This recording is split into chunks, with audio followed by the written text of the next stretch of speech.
je voulais élucider quelque chose. Pour ceux qui pensent que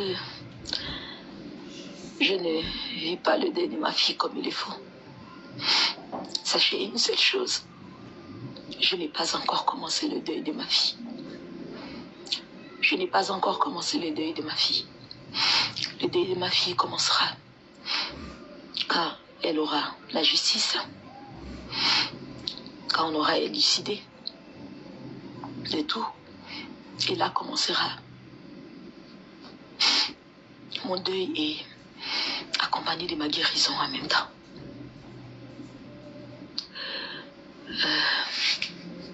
Hier, je suis de base, le programme était de partir dans la chambre de ma fille. Moi, je voulais partir pour me recueillir, pour voir son monde, essayer de rester un peu dans son monde, voir, avoir une idée, sentir sa présence. Peut-être même là, j'allais peut-être pouvoir dormir, trouver un sommeil que je ne trouve pas depuis un bon moment.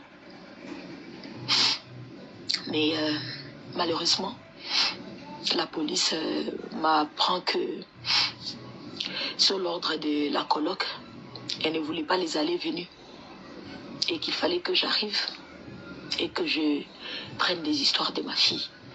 Je récupère les histoires de ma fille en même temps et ils m'ont donné 10 minutes. Pour quelqu'un qui a vécu là pendant longtemps et pour une mère qui vient de perdre son enfant, vous lui donnez 10 minutes. Si vous avez constaté même dans les vidéos que j'ai postées, la porte était toquée. On était tout le temps en train de toquer la porte. Parce que déjà, premièrement, je n'avais pas droit de garder la porte fermée.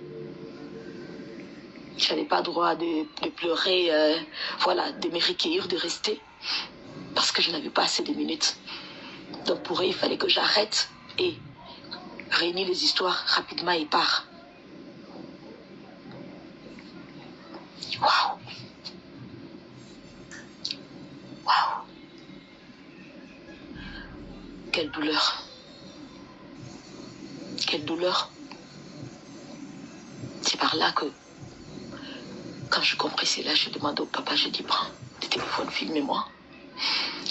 Que j'essaye d'immortaliser ce moment. Ce moment où je croyais que ça allait être mon moment intime, ça allait être un moment très fort pour moi, que j'allais prendre assez de temps, assez de réflexion, peut-être dormir, trouver un peu de sommeil, un peu de réconfort. Mais ces moments, on me le donne en 10 minutes. En 10 minutes, peut-être que ça ne restera même pas dans ma mémoire. Alors là,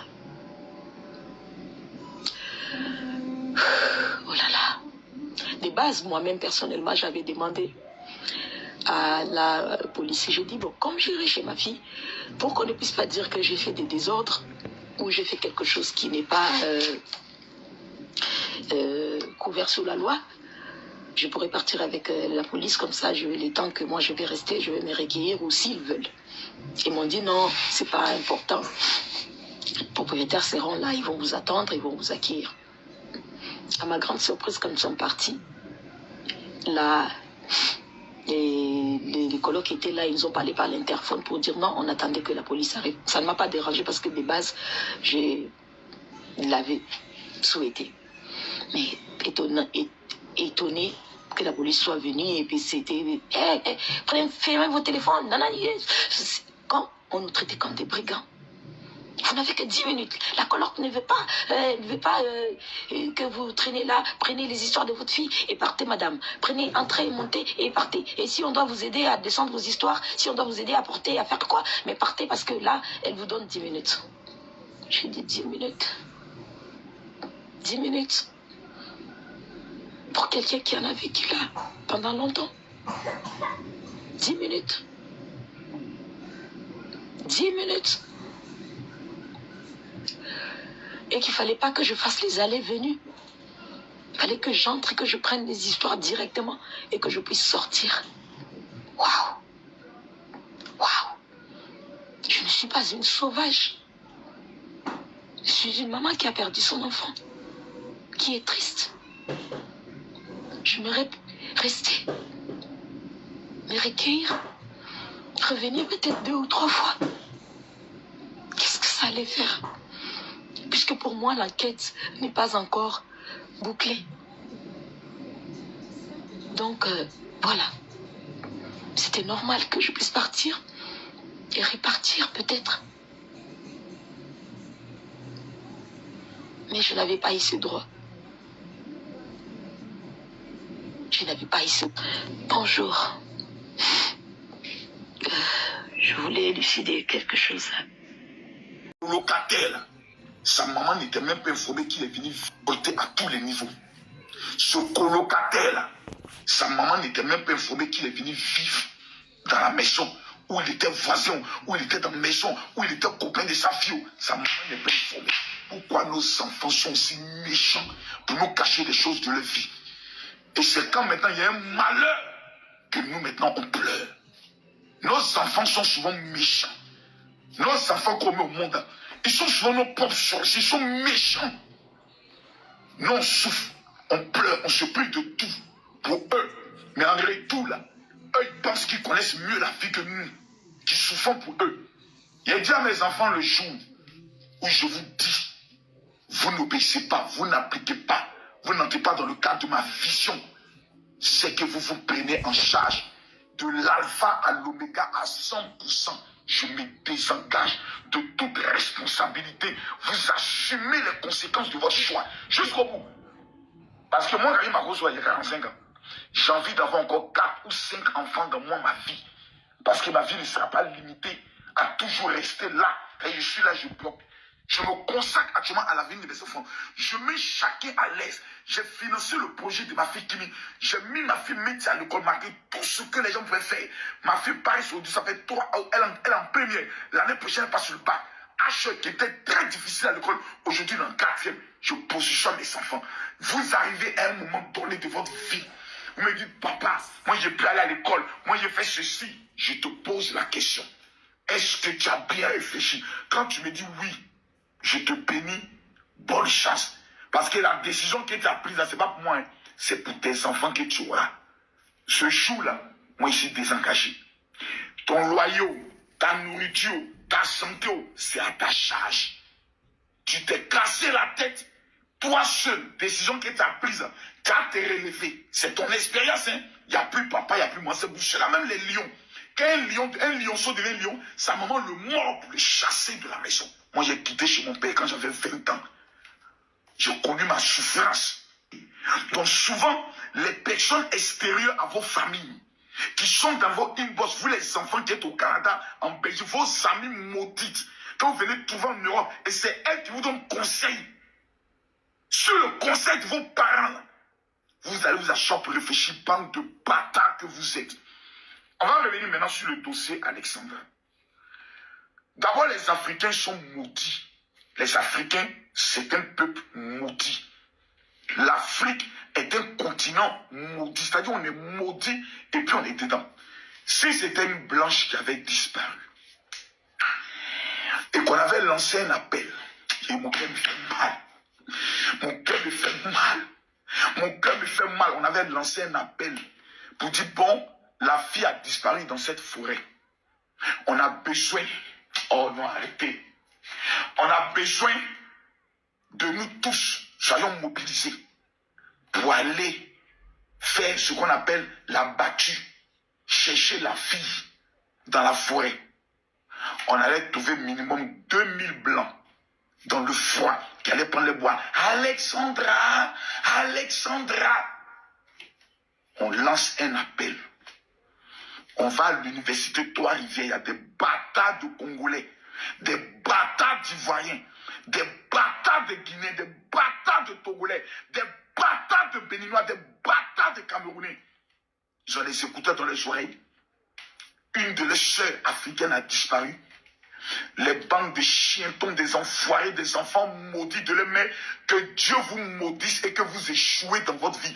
Tous les Africains qui sont à Trois-Rivières, tous les Africains qui sont à Montréal, tous les Africains qui vivent aux alentours de où l'enfant a disparu, si vous ne vous levez pas, vous ne vous mobilisez pas comme un seul homme, que ce qui arrive à cet enfant arrive à vos enfants parce que vous êtes maudits à tous les niveaux.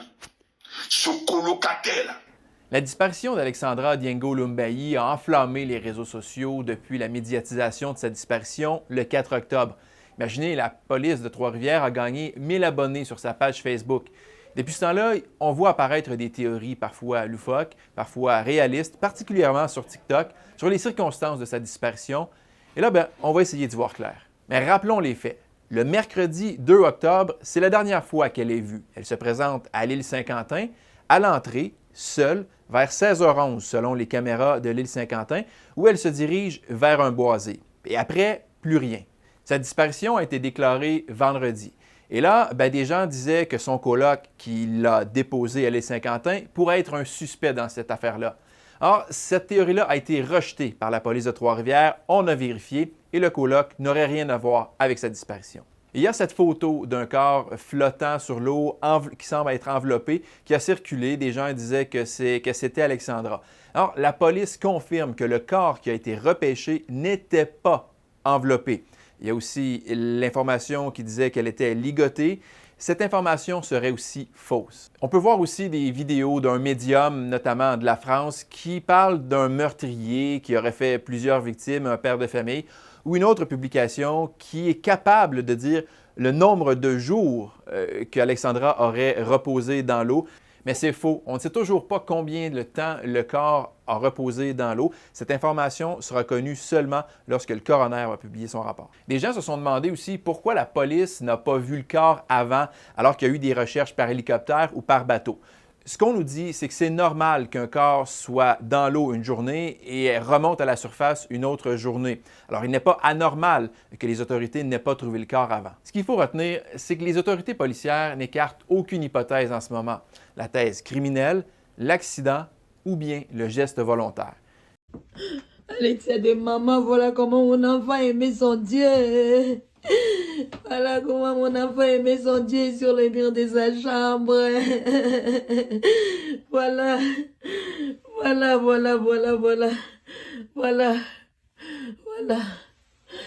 comment Alexandra aimait son Dieu. Voilà comment Alexandra aimait son Dieu. Voilà comment Alexandra aimait son Dieu. Voilà comment elle aimait son Dieu sur les murs de sa chambre. Il y a les versets, Philippiens 4, 13. Oh, Seigneur. Oh, Philippiens 4, 13, je crois. Moi dans mon ventre, et 21 ans, mon bébé, mamie, c'est la fille la plus luxe du monde que je connais, la fille la plus chic, la fille qui sent bon, la fille qui parle tellement bien. Oh Seigneur Dieu, mon enfant, mon bébé est parti où? Mon bébé à moi, que j'ai porté dans mon ventre, qui a été mon sein, mon bébé à moi.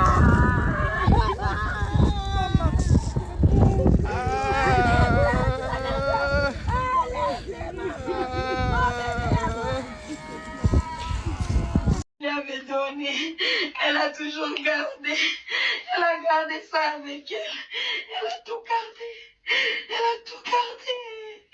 a gardé mon amour, tu as gardé ce que maman t'avait donné.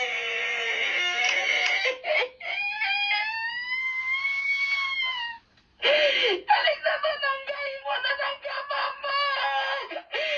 Oh, et de beaux bijoux, des fantaisies mon cœur, et mon amour, et mon bébé.